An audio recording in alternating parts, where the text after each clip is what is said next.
हरिः ॐ स्वस्ति श्रीगणेशाय नमः। ॐ नमो भगवते वासुदेवाय। ॐ दुर्गादेव्यै नमः। ॐ कालाभ्राभं कटाक्षैररिकुलभयदां मौलिबद्धेन्दुरेखां शङ्खं चक्रं कृपाणं त्रिशिखमपि करैरोद्वहन्तीं त्रिनेत्रां सिंहस्कन्धाधिरूढां त्रिभुवनमखिलं तेजसा पूरयन्तीं ध्यायेत् दुर्गां जयाख्यां त्रिदशपरिवृतां सेवितां सिद्धिकामहीं। नारायणं नमस्कृत्य नरं चैव नरोत्तमं देवीं सरस्वतीं व्यासं ततो जयमुदीरयेत्। जय श्री हरि, जय श्री राधे। हामीले श्रीमद्देवी भागवत महापुराण श्रवण गर्दै आइरहेका छौं। प्यारा भक्त भागवतहरू, सर्वप्रथम भगवतीको जय जयकार लगाऊं। उनै आद्यशक्ति परम्बा भगवती जगज्जननी दुर्गा माता की जय होस्। कथा सुन्ने समस्त भक्तजनहरूको जय होस्। प्यारा भक्त भागवतहरू, नैमिषारण्यमा सौनकादि 88,000 ऋषिहरूलाई सुतजीले कथा श्रवण गराउँदै हुनुहुन्छ। त्यही कथा जस्ताको तस्तै हजुरहरू समक्ष हामीले पनि राखिराखेका छौं। हजुरहरूले कथा श्रवण गर्दै हुनुहुन्छ। हामीले यसरी कथा श्रवण गर्दै आउने क्रममा श्रीमद्देवी भागवत महापुराणको महात्म्य खण्डको अध्याय 4 लाई अब हामीले श्रवण गरिसकेका छौं। अब हामी अध्याय 5 भित्र प्रवेश गर्नेछौं। जय बोलौं भगवती उमा की जय होस्। यहाँ हामीले हिजो श्रवण गर्यौं कि जो दुर्दम हुनुहुन्थ्यो, दुर्दम र रेवतीको विवाह भयो। पछि सन्तान का लागि उनै भगवती परम्बा जगदम्बाको आराधना गरे दुर्दमले। र यहाँ लोमस ऋषिले राजा दुर्दमलाई श्रीमद्देवी भागवत महापुराणको श्रवण गराउनु भयो। अनि नवरात्रमा श्रीमद्देवी भागवत महापुराणको यहाँनेरि श्रवण सँगसँगै भगवतीको पूजा आराधना उपासना भयो। नवारण मन्त्रको जप भयो। नवारण मन्त्रद्वारा हवन पनि भयो। त भगवती अत्यन्त प्रसन्न हुनुभयो। पछि गएर रेवतीले गर्भधारण गरिन्, छोरो पनि जन्मियो। र यहाँ पछि गएर मन्वन्तरको अधिपति बनाइयो रैवत, जसको नाम रह्यो। बोलौं भगवती उमा की जय होस्। ब्रह्माजीले त्यस रैवत नामक राजकुमारलाई मनुको पदमा नियुक्त गर्नुभयो र ती राजकुमार मन्वन्तराधिपतिका रूपमा रहेर धर्मपूर्वक पृथ्वीमा शासन गर्न थाले। यहाँ भन्नुहुन्छ सुतजी, नैमिषारण्यमा सौनकादि 88,000 ऋषिहरूलाई यसरी मैले श्रीमद्देवी भागवतको प्रभाव कस्तो छ भन्ने कुरा संक्षेपमा बयान गरेँ भनेर भन्नुहुन्छ। श्रीमद्देवी भागवतको महिमालाई विस्तार पूर्वक वर्णन गर्न को समर्थ छ? कोही पनि समर्थ छैन। निकै गाह्रो छ। श्रीमद्देवी भागवत महापुराण र उनै भगवतीको महिमा गान गर्न हजार जिब्रा भएका शेषनागले पनि सक्नुहुन्न, हैन? उनै ब्रह्माजीले पनि सक्नुहुन्न। हामीले त यसो प्रयास मात्रै गर्ने हो। सुतजी भन्नुहुन्छ, कुम्भयो निस्तु माहात्म्यं विधिं भागवतस्य च श्रुत्वा कुमारं चाभ्यर्च्य स्वाश्रमं पुनराययो।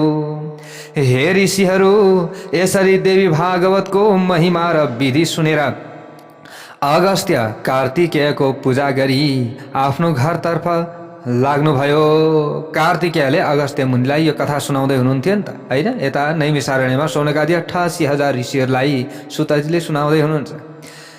अब आफ्नो घरतिर प्रस्थान गर्नु भइसकेपछि भन्नुहुन्छ, हे ब्राह्मणहरू, मैले तपाईहरूका सामु श्रीमद्देवी भागवतको महात्म्य बताएँ। जुन मानिसले यस महात्म्यको श्रद्धाका साथ श्रवण गर्दछ, पाठ गर्दछ भने त्यस मानिसले यस लोकमा सम्पूर्ण सुख भोग गर्न पाउँछ र अन्त्यमा मोक्ष अथवा ऊ मुक्ति हुन्छ, मोक्ष गतिलाई प्राप्त गर्छ। शृणोति भक्त्या पठति ह भोगान् भुक्त्वाखिलान् मुक्तिमुपैति चान्ते। यसरी यहाँ बताइएको छ।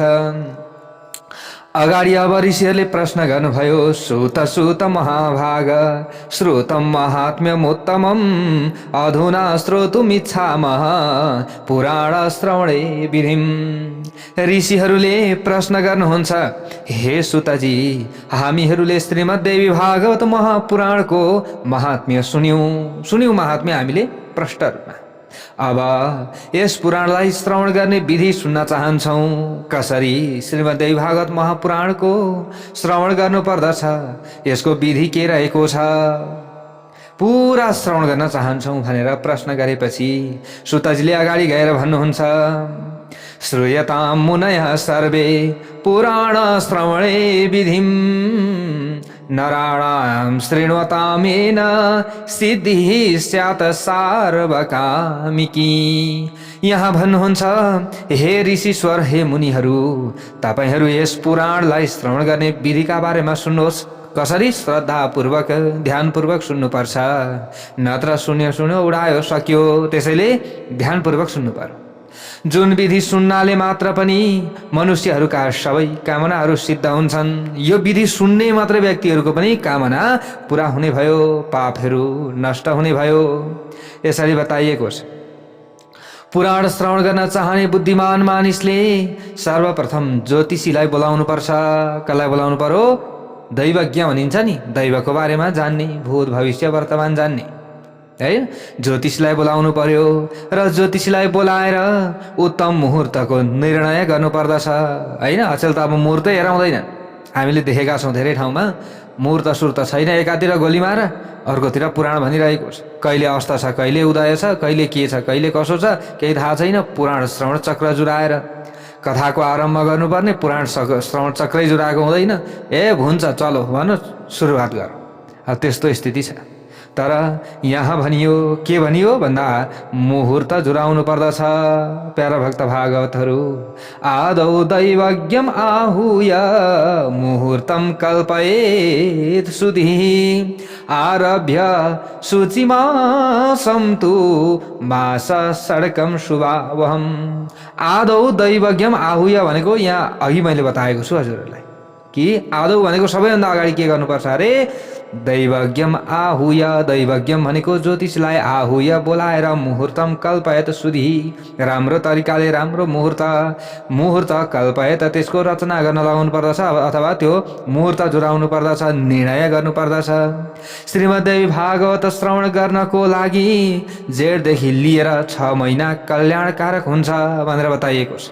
प्यारो भक्त भागवत, जेठदेखि उता 6 महिना अत्यन्त कल्याणदायक। अब यो नवरात्रको त कुरै छैन, यसको त अब यो अधिक महिमा छँदैछ। जुन नवरात्रको त त्यसमा पनि के बताइयो भने श्रावणदेखि के अरे जेठदेखि 6 महिनासम्म उता, होइन? अब कार्तिकसम्म भनौँ न, हो त्यसरी हामीले बुझ्नु पर्यो। अनि चैत्रको नवरात्रमा त अति उत्तम फेरि, होइन? अनि माघको असारको नवरात्र, अब यिनीहरू त छन् अति उत्तम छ। अब यहाँ बताउनुहुन्छ, हस्ताश्वी मूल पुष्यर्क्षे ब्रह्म मैत्रेन्दु वैष्णवे सत्तिथौ शुभवारे च पुराण श्रवणम शुभम। यहाँ भन्नुहुन्छ, हस्ता अश्विनी मूल पुष्य रोहिणी अनुराधा मृगशिरा र श्रवण नक्षत्र पुण्यतिथि र शुभ दिनमा श्रीमद्देवी भागवत महापुराणको श्रवण गर्नाले कल्याण प्राप्ति हुन्छ, सिद्धि प्राप्ति हुन्छ। ल हेर्नुहोस् है कस्तो राम्रो कुरा छ यहाँ। जुन नक्षत्रमा बृहस्पति छन् त्यसबाट चन्द्रमासम्म गणना गर्दा क्रमशः तल लेखिएका फल पाइन्छ। जस्तै बृहस्पतिबाट 1 देखि 4 नक्षत्रमा चन्द्रमा भएमा धर्म प्राप्ति हुन्छ, धर्म हामीलाई मिल्छ। अनि बृहस्पतिबाट हैन, जस्तै जुन नक्षत्रमा बृहस्पति छन् त्यो नक्षत्रबाट चन्द्रमा 5, 8 नक्षत्रमा चन्द्रमा रहेका छन् भने लक्ष्मी प्राप्ति हुन्छ। 9 नक्षत्रमा चन्द्रमा भएमा कथामा सिद्धि प्राप्त हुन्छ। 10देखि 14औं नक्षत्रमा चन्द्रमा भएमा परम सुखको प्राप्ति हुन्छ। यसरी मुहूर्त बताइएको छ। अनि 15 देखि 20 नक्षत्रमा चन्द्रमा भएमा अत्यन्त पीडा हुन्छ। फेरि ल हेर्नुहोस् है, हामीले श्रीमद्देवी भागवत महापुराण लगायौँ, मख छौँ हामी, ओहो राम्रो हुँदै रहेछ भनेर, अनि पछि पीडा हुन्छ। अनि हामीले सोच्दछौँ होइन त्यत्रो श्रीमद्देवी भागवत महापुराण लगाइयो, देवीको आराधना गरियो, नराम्रो किन भयो? अनि त्यतिखेर हामीले सोच्दछौँ जय बोलौँ भगवती उमा कि जय होस् होइन। ल हेर्नुहोस् है, राम्रो हुन्छ भने नराम्रो पनि हुन्छ, त्यो पनि हामीले बुझ्नुपर्छ। के बताइयो यहाँ? जुन नक्षत्रमा बृहस्पति छन् त्यो नक्षत्रदेखि 15 देखि 20 नक्षत्रमा चन्द्रमा भएका छन् र त्यो समयमा श्रीमद्देवी भागवत महापुराणको श्रवण गर्नका लागि आरम्भ गरियो। त्यो समयदेखि हामीले थालियो भने त्यसले पीडा दिन्छ भन्ने कुरा यहाँ बताइयो। त्यसैले हामीले त पुरा हजुरहरु समक्षमा मुहूर्त हेरिराखेका छौँ। ल हेर्नुहोस् है, सबैलाई राम्रो होस् भनेर गरेको, तर धेरै ठाउँमा त्यस्तो पाइँदैन। अनि त्यसले के दिन्छ? पीडा दिन्छ, त्यो बुझ्नुपर्छ हामीले। अनि अब यहाँ फेरि अब यस्तो भक्ति हो जहिले पनि सुन्दा हुन्छ यताउता भन्ने पनि हुन्छ नि होइन। व्यक्ति त विभिन्न प्रकारका पाइन्छ, मान्छेहरू त विभिन्न प्रकारका पाइन्छ। के को मूर्त सुर्त चाहिन्छ? मूर्त त चाहिँदैन त, तर अब फलका लागि चाहियो हामीलाई होइन, पीडा नहोस् भन्नका लागि हो भने त हामीले अलिकति ख्याल गर्न पर्यो होइन र। हो यो कुरा हामीले बुझ्न पर्यो। प्यारो भक्त भागवत र यहाँ जस्तो छ त्यही बताउने हो मैले, अरू मैले गोजीको निकालेर बताउने कुरो भएन। अब यहाँ भनिएको छ अब जुन नक्षत्रमा बृहस्पति छन् त्यहाँबाट 21 देखि 24 नक्षत्रमा चन्द्रमा भएमा राजाबाट भय हुन्छ, राज्यबाट भय हुन्छ है। त्यहाँबाट उता गएर 25 देखि 27 नक्षत्रमा चन्द्रमा भएमा ज्ञान प्राप्तिमा सहयोग पुग्दछ। यसरी बताइयो। पुराण श्रवणको आरम्भमा शिवले बताउनु भएको चक्रको पनि शोधन गर्नुपर्दछ भनेर बताइएको छ। पुराण श्रवण चक्र भनिन्छ हैन। देवीको प्रसन्नताको लागि 4 नवरात्रहरूमा अर्थात् यहाँ बताइयो फेरि अथवा प्रीतये देव्या नवरात्र चतुष्टये श्रेणु यादन्यमासेपि तिथि बारर्क्ष शोधिते। यहाँ बताइयो देवीको प्रसन्नताको लागि 4 नवरात्रहरूमा अर्थात् कहिले कहिले आश्विनको शुक्ल पक्षको प्रतिपदादेखि नवमीसम्म, माघ शुक्ल पक्षको प्रतिपदादेखि नवमीसम्म, यस्तै प्रकारले चैत्र शुक्ल पक्षको प्रतिपदादेखि नवमीसम्म अनि आषाढ शुक्ल पक्षको प्रतिपदादेखि नवमीसम्मका दिनहरू राम्ररी विचार गरेर यो पुराण सुन्नु पर्दछ। ल हेर्नुहोस् है कस्तो राम्रो कुरा छ। अथवा यहीँदेखि हामीले जस्तै चैत्र शुक्ल पक्षको प्रतिपदादेखि पुराणको आरम्भ गर्न सकिन्छ। यसरी बुझ्नु पर्यो। हामीले कहिलेदेखि गरेका छौँ? चैत्र शुक्ल पक्षको प्रतिपदादेखि सुरुवात गरेका छौँ। अब हामीले सकियो भने यसलाई निरन्तरता हामी दिनेछौँ पक्कै पनि। अब कति दिन लाग्छ होइन, 100 दिन 200 दिन 300 दिन कति दिन लाग्छ? लाग्न सक्छ, अब लाग्दैन भन्न सकिन्न। अब धेरै ठुलो ग्रन्थ छ होइन र। हो प्यारा भक्त भागवतहरू, यदि हजुरहरूको इच्छा भयो भने हामीले राख्नेछौँ। अब हाम्रो पनि समय भयो भने अब हेर्नुहोस् प्यारा भक्त भागवतहरू, अब यसरी यहाँनिर बताइयो कि कर्तालाई श्रद्धा भएमा र उपयुक्त समय जुरेमा अरू महिनामा पनि सुन्न सकिन्छ भनेर पनि बताइयो। फेरि यहाँ कर्तालाई श्रद्धा छ, उपयुक्त समय जुरो भने त्यो जुरेको समयबाट अन्य महिनामा पनि सुन्न सकिन्छ। विवाह आदिमा जसरी उत्साहपूर्वक तयारी गरिन्छ त्यसै गरी 9 दिनको यज्ञ गर्दा पनि बुद्धिमान मानिसले प्रयत्नपूर्वक त्यसरी नै सामग्री तयार गर्नुपर्दछ। हामीले हो घरमा चाहिँ विवाह गर्नु पर्यो भने छोराको छोरीको नातिको नातिनीको विवाह गर्नु पर्यो भने चाहिँ तामझाम गर्छौँ, अनेक प्रकारका बाजागाजा बजाउँछौँ, अनेक खर्च गर्न हामी लोभिँदैनौँ। तर घरमा हामीले भागवत लगाउनु पर्यो, एउटा पूजा लाउनु पर्यो भने त्यहाँनिर हैन अब धेरै गाह्रो हुन्छ हामीलाई हैन। त्यस्तो हुन्छ नि कतिपय ठाउँमा, हुन त हामीलाई हुँदैन तर धेरै कहाँ त्यस्तो हुनसक्छ प्यारा भक्त भागवतहरू। तर त्यस्तो हुनु हुँदैन। जसरी हामीले घरमा आफ्ना छोराछोरीको विवाह गर्दा उत्सव आदि मनाउँछौँ, त्यसरी नै उत्सव मनाएर त्यसरी नै खुसी हुँदै श्रीमद्देवी भागवत महापुराण सुन्यो, घरमा श्रीमद्देवी भागवत महापुराण लगाइयो भने त्यसको पुण्य अधिकाधिक हुन्छ भनेर यस्ता प्रकारले यहाँ बताइएको छ। जय बोलौँ भगवती उमा की जय होस्। अब यस्तै प्रकारले यहाँ बताइन्छ, पाखण्ड र लोभबाट रहित भई सबै कुरामा चतुर भएर उदार मन गराई देवीका भक्त सज्जनहरूलाई आफ्ना सहयोगी बनाएर यज्ञको तयारी गर्नुपर्छ। देश देशमा प्रयत्न गरेर सन्देश पठाउनु पर्दछ। मेरो घरमा यस्तो हुँदैछ भनेर देश परदेश यताउता पनि कहीँ आफन्तहरू छन् भने इष्टमित्र आदिलाई सुनाउनु पर्दछ। यो कुरा रहेको छ। भन्नुहुन्छ, हे सज्जनहरू, मेरो घरमा श्रीमद्देवी भागवतको कथा हुन गइरहेको छ, तपाईहरू अवश्य पाल्नुहोला भनेर यसरी बोलाउनुपर्छ। सूर्यको उपासना गर्ने अथवा गणेशको उपासना गर्ने अथवा शिवजीको उपासना गर्ने अथवा विष्णुको उपासना गर्ने अथवा भगवतीको उपासना गर्ने सबै मानिसहरू कथा श्रवण गर्न अधिकारी हुन्छन् भनेको यसरी भगवानका उपासकहरू कथा श्रवण गर्नका लागि उनीहरू योग्य हुन्छन्, किनकि यी उक्त देवताहरू भगवतीको शक्ति बिना केही पनि गर्न सक्दैनन्। भगवतीको शक्ति बिना सूर्यले पनि प्रकाश दिन सक्नुहुन्न भने गणेश भगवानले पनि हामीलाई आशीर्वाद दिन सक्नुहुन्न भनेर बताइएको छ। भगवान श्री हरि विष्णुले भगवान शिवजीले पनि भगवतीकै शक्तिद्वारा आशीर्वाद दिने गर्नुहुन्छ। उहाँहरूले हाम्रो भगवतीकै इच्छाद्वारा कल्याण गर्नुहुन्छ भनेर बताइएको छ नि। किनभने शिव र शक्ति, अब शक्ति भनेको उनी भगवती, अब शिव र शक्ति दुई चाहियो हैन, दुई बेगर त यहाँ केही पनि हुँदैन। यसरी बताइएको छ। यहाँ भन्नुहुन्छ, यसैले श्रीमद्देवी भागवतको कथा रूपी अमृत पान गर्न चाहने भक्तहरू कथा श्रवण गर्न विशेष रूपमा जानुपर्दछ।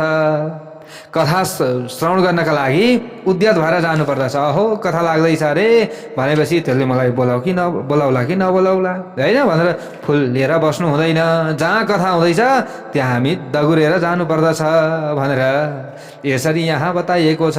जय बोलौँ भगवती उमा की जय होस्। ल हेर्नुहोस् है प्यारा भक्त भागवतहरू, अब यहाँनिर बताइएको छ कि जुन यहाँनिर अब कुनै पनि समयमा कहीँ पनि कथा हुन्छ भने, जस्तै छरछिमेकमा हुँदैछ हैन अथवा अलिकति कहीँ कतै टाढा हुँदैछ भने त्यहाँ हामी जानुपर्दछ कथा सुन्न। यसरी बताइएको छ। ब्राह्मण होस्, क्षत्रिय होस् अथवा जोसुकै होस्, अथवा स्त्री होस्, पुरुष होस्, अथवा ब्रह्मचारी होस्, गृहस्थी होस्, वानप्रस्थी होस् अथवा सन्यास धर्ममा लागेका यी चारै आश्रममा रहेका मानिसहरूले कुनै पनि कामना लिएर अथवा नलिएर भए पनि अवश्य यज्ञ स्थानमा जानुपर्दछ र कथाको पान गर्नुपर्दछ। अब यहाँ सकाम र निष्काम दुई भावले कथा श्रवण गर्न सकिन्छ प्यारा भक्त भागवतहरू। अब कतिले सकाम भावले श्रवण गर्छन्, कतिले निष्काम भावले हैन। भर्सक अब हामीले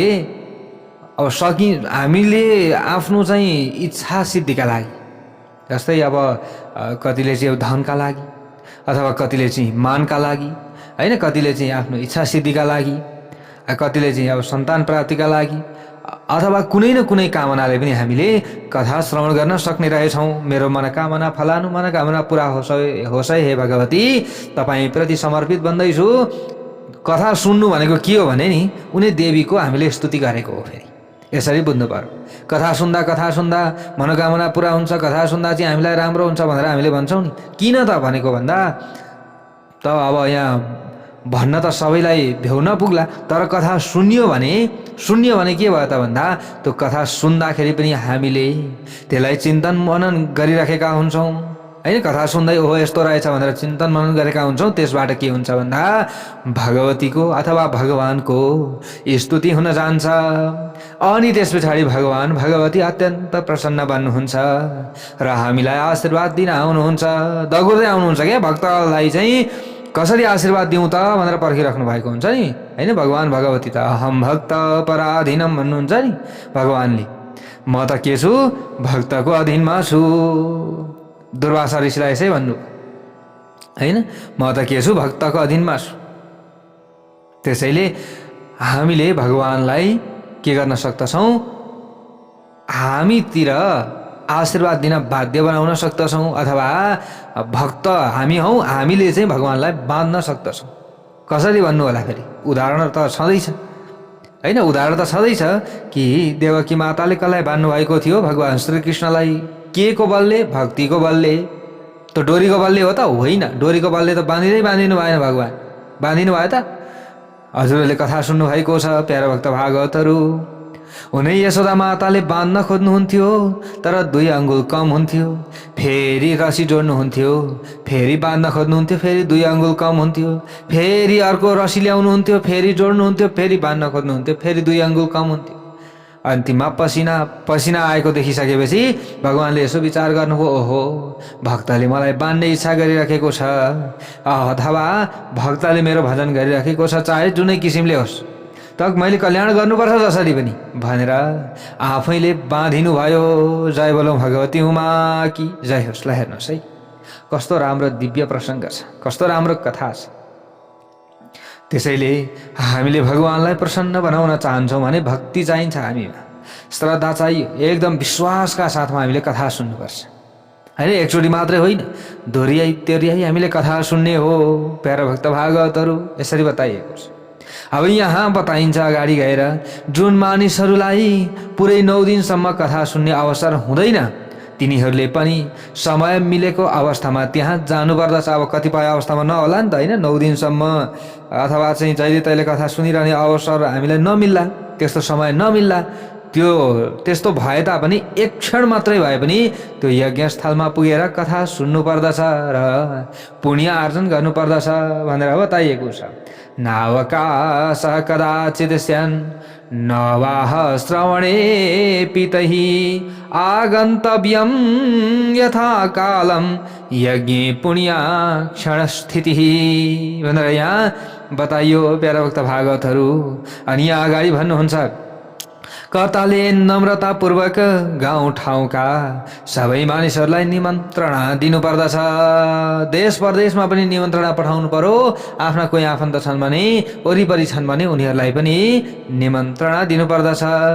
र आफ्नो घरमा कथा सुन्न आएका नरनारीहरूलाई बस्ने उचित व्यवस्था मिलाउनु पर्दछ भनेर यहाँ यसरी बताइएको छ। जय बोलौँ भगवती उमा की जय होस्। हेर्नुहोस् है, अब यहाँ अगाडि यस्तै प्रकारले बताउनुहुन्छ, कथास्थानं प्रकर्तव्यं भूमौ मार्जनपूर्वकं लेपनं गोमयेनाथ विशालायां मनोरमं भन्नुहुन्छ। कथा सुन्ने भूमि फैलिएको हुनुपर्दछ भनेको अलिकति फराकिलो हुनु पर्यो कि आएका व्यक्तिहरू अटाउन् जहाँ, होइन। त्यहाँ आएका व्यक्तिहरूलाई बस्ने ठाउँ चाहिँ हुन पर्यो, त्यस्तो फराकिलो ठाउँ चाहिन्छ। कथा प्रवचन गर्ने ठाउँ भव्य र सुन्दर हुनुपर्दछ प्यारा भक्त भागवतहरू। अब अहिले त घर घरमा कथा हामीले सुन्छौँ, होइन। अब यसरी विभिन्न माध्यमहरू आयो। अब पहिले यस्तो माध्यम थिएन हो। यस्तो अवस्थामा चाहिँ धेरै विशाल भूमि रोज्नु भनेर बताइएको। तर अहिले त अब हामीले आफ्नो घर घरमा मोबाइललाई भूमि बनाइसक्यौँ, होइन र, पवित्र बनाइसक्यौँ। अब यसमा हामीले चिन्ता लिनु परेन। अब यहाँ बताइएको छ, जस्तै अब हामीले कुनै सामूहिक हिसाबमा लगाउनु पर्यो भने अथवा हाम्रो घरमा लगाउनु पर्यो भने हामीले अलिकति फैलिएको भूमि लियो भने हामीलाई राम्रो हुने भयो। अब यहाँ बताउनुहुन्छ, यज्ञ मण्डपको सफाई गराएर गोबरले लिप्नु पर्दछ। गोबरले लिप्नु पर्दछ, गोबरको धेरै ठुलो महिमा प्यारा भक्त भागवतहरू। अब यो पृथ्वीलाई मेदिनी भनिन्छ नि, हजुरलाई थाहा होला। यो मेदिनीको अर्थ पक्कै पनि भगवान श्री हरि विष्णुले मधुकैटभलाई मार्नुभयो। त मधुकैटभलाई मार्दाखेरि ती मधुकैटभको बोसो खुन जमेर पृथ्वी भइन् भन्ने कुरा हामीले श्रवण गरेका छौँ। त अब यो त्यो हिसाबले त पृथ्वी अपवित्र भयो हैन। त्यो बोसो र खुन चाहिँ लतपतेको यो माटो भयो, हाम्रो धरती भयो, हो कि होइन? हो। अब हामीले के बुझ्नु पर्यो भन्दाखेरि त्यही भएर मेदिनी भनिन्छ क्या पृथ्वीलाई हैन। मद भनेको अब त्यो जस्तै त्यो चर्बी भनौँ हैन, अब बोसो, त्यही बोसो जमेर चाहिँ पृथ्वी भएको कुरा कथा प्रसङ्गहरू हजुरहरूले सुन्नुभएको छ पक्कै पनि। अब यो भूमिलाई शुद्ध बनाउनु पर्छ। अब शुद्ध केले हुन्छ भन्दा उनै गौमाताको गोबरले हुन्छ।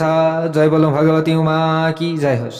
हेर्नुहोस् अब यो भूमि त अब के भयो, यो रगत र बोसोले चाहिँ युक्त भएको भयो।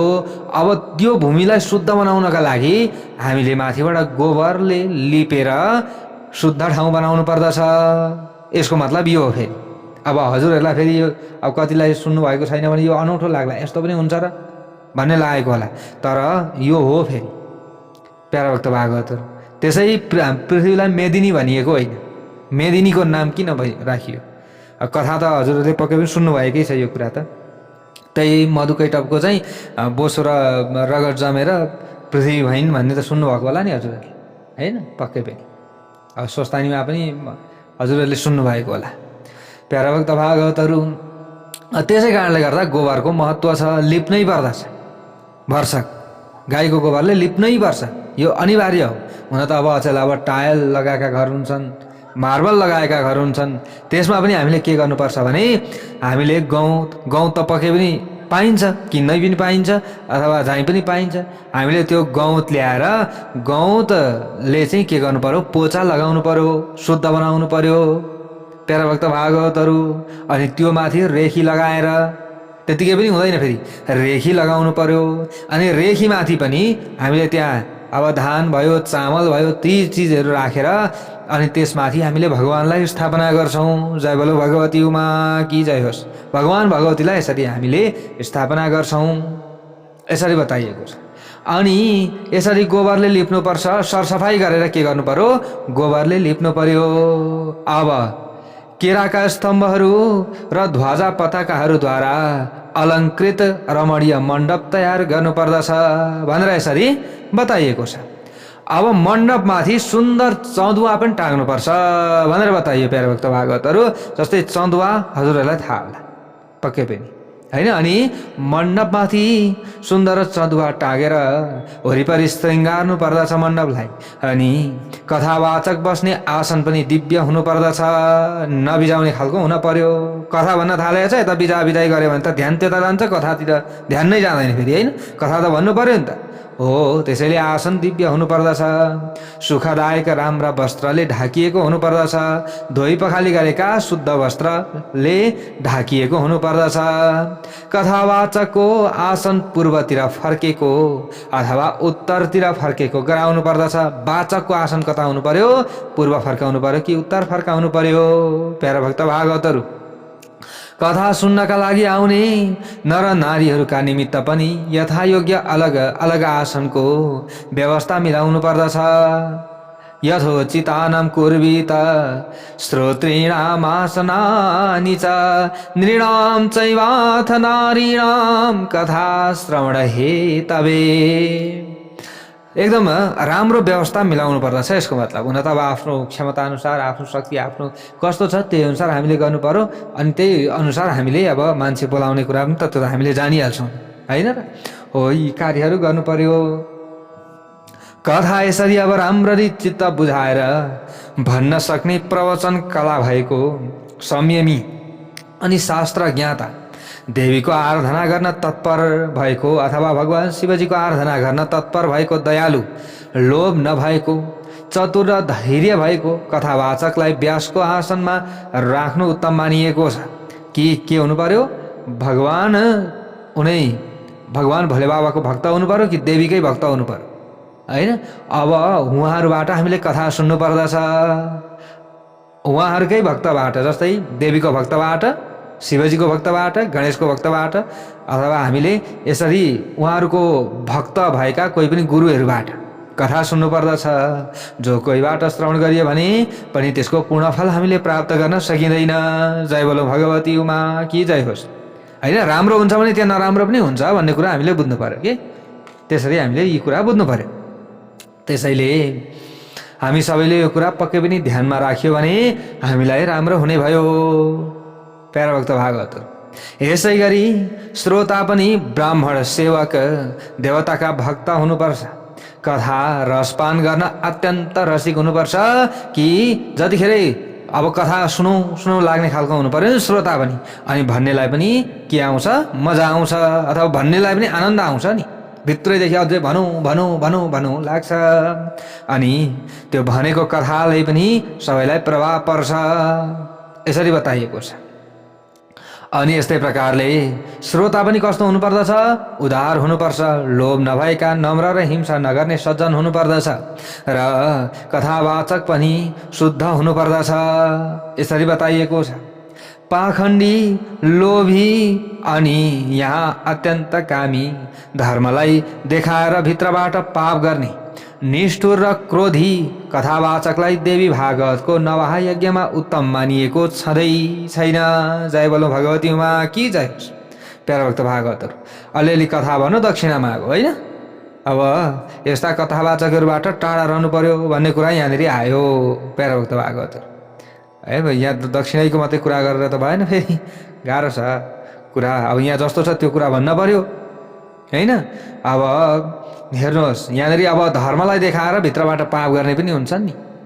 अनि धर्मलाई देखाएर चाहिँ यताउता गरो अलिअलि चाहिँ, होइन, धेरै कुराहरू हुन्छ कि प्यारा भक्त भागवतहरू। त्यसैले अब यहाँ सबै कुरा नबोलौँ, हजुरहरूले पक्कै पनि बुझिहाल्नुहुन्छ। गर्दा अलङ्कार बुझ्ने भइसक्नु भएको छ हजुरहरू, कथा सुन्दा सुन्दा सुन्दा सुन्दा सुन्दा नि पक्कै पनि। त्यसैले यहाँनिर कथावाचक कस्तो हुनुपर्छ, निस्वार्थी हुनुपर्दछ, स्वार्थ नभएको हुनु पर्यो कि। फेरि मलाई बाहिर बाहिर स्वार्थ छैन भन्ने भित्रभित्र चाहिँ कसले बुझिया हुन्छ र? भित्र कसले चाख्न मिलेन, केही गर्न मिलेन, होइन? को मान्छे कस्तो छ कसै थाहा पाउने, गाह्रो छ नि। हो, अब यो चाहिँ हामी आफैले बुझ्नु पर्यो, अरू कसैले बुझाउने, अरू कसले बुझाउने, होइन? हो, अब यहाँनिर बताइएको छ, श्रोताहरूको शङ्का निवारण गर्न सक्ने कथावाचकको नजिकमा सहायक विद्वान पनि राखिनु पर्दछ। भन्नुको मतलब एकजना कथा भन्ने चाहियो, एकजना पाठ गर्ने चाहियो। श्रोताहरूको कुनै पनि शङ्का छ भने पूजा लगाउन सक्ने, चाहिँ पाठ गर्न सक्ने अर्को एकजना विद्वानलाई पनि हामीले राख्नु पर्दछ। ती विद्वान पनि पण्डित, गुणी, शान्त र श्रोताहरूलाई कुरा बुझाउन सिपालु हुनुपर्दछ भनेर यसरी यहाँ बताइएको छ। अनि कथा प्रारम्भ हुनुभन्दा एक दिन पहिले नै अब यहाँनिर सबैले हामीले गर्नुपर्ने जस्तै हविष्यादि कार्यहरू भयो, होइन? अनि अब यहाँ श्राद्धादिका कार्यहरू छन्, जस्तै कथाको अघिल्लो दिन हामीले गर्नुपर्ने, होइन? अब यहाँनिर वृद्धि जस्तै नान्दीमुख श्राद्धहरू भनिन्छ, यी कार्यहरू हामीले गर्नुपर्दछ। र मुण्डनादि गर्ने कार्यहरू पनि हामीले गर्नुपर्दछ। त्यसपछि अरू श्रोताले बताएका नियम पनि पालना गर्नुपर्दछ। जस्तै यहाँनिर अरू श्रोताले पनि नियम पालना गर्नु पर्यो, यसको मतलब। अनि वक्ताले पनि नियमको पालना गर्नु पर्यो, हामीले यसरी बुझ्नु पर्यो। अनि शास्त्रले बताइएका जति पनि नियमहरू छ ती नियमहरूको पनि पालना गर्नुपर्दछ। नियम नै पालना नगर्नेको त कामै छैन। फेरि मै हुँ जान्ने, मैले भनेपछि भइगयो नि भन्ने हिसाबका व्यक्तिहरूबाट हामीले कथा श्रवण गर्नु हुँदैन। हामीले शुद्ध शान्त स्वभाव भएका व्यक्तिहरूबाट कथा श्रवण गर्नुपर्दछ। लोभले भरिएका व्यक्तिहरूबाट हामी टाढा रहनु पर्यो। अब त्यस दिन शौचादि कर्म गरेर अरुण उदाउने बेलामा स्नान गर्नुपर्दछ। अरुणोदयको समयमा हामीले के गर्नु पर्यो? स्नान गर्नु पर्यो। प्रत्येक दिन बिहानको समयमा स्नान गरेर शुद्ध हुनुपर्दछ। सन्ध्या तर्पण आदि नित्य कर्म संक्षेपमा गर्नुपर्दछ। अरुणोदय बेलायाम स्नायात् शौचं विधाय च सन्ध्या तर्पण कार्य नित्यम संक्षेप तस्सरेत् भनेर श्रीमद्देवी भागवत महापुराणमा यसरी बताइएको छ। प्यारा भक्त भागवतहरू, हामीले कथा कसरी सुन्नु पर्दो रहेछ अनि कथा कसरी भन्नुपर्ने रहेछ भन्ने कुराको ज्ञान पनि श्रीमद्देवी भागवत महापुराणको महात्म्य खण्डबाट प्राप्त गर्दैछौँ। अब यस्तै प्रकारले यहाँ अगाडि धेरै कुराहरू बताइएको छ। कथा श्रवण योग्यत्व सिद्धये गास्सदापयेत् समस्त विघ्नहर्ता र माधव गणपतिम यजेत। यहाँ बताइएको छ त्यसपछि कथा श्रवणको अधिकारी बन्नको लागि सर्वप्रथम गोदान गर्नुपर्दछ। हामीले कुनै पनि कर्म गर्दा गोदान गर्छौँ नि होइन, अगाडि जस्तै देह शुद्ध्यर्थम गेह शुद्ध्यर्थम भनेर, जस्तै मेरो घर पनि शुद्धि होस्, मेरो देह पनि शुद्धि होस् हे भगवान हे भगवती भनेर हामीले गोदान गर्दछौँ। गोदान गरेपछि सबै विघ्नलाई निवारण गर्नुहुने भगवान श्री गणेशको पूजा गर्नुपर्दछ। भगवान श्री गणेशको पूजा नगरी हामीले अन्य पूजा गर्दैनौँ। प्यारा भक्त भागवतहरू त्यही कुरा यहाँ बताइयो। समस्त विघ्नहर्ता र माधव गणपतिम यजेत भनेको आदौ गणपतिम यजेत भनेको अगाडि गणपतिको, यजेत भनेको पूजा गर्नु पर्यो भन्ने कुरा हामीले यहाँबाट जान्यौँ। अब यहाँबाट उताको कथा प्रसङ्ग भोलिको अध्यायमा। जय बोलो भगवती उमा की जय।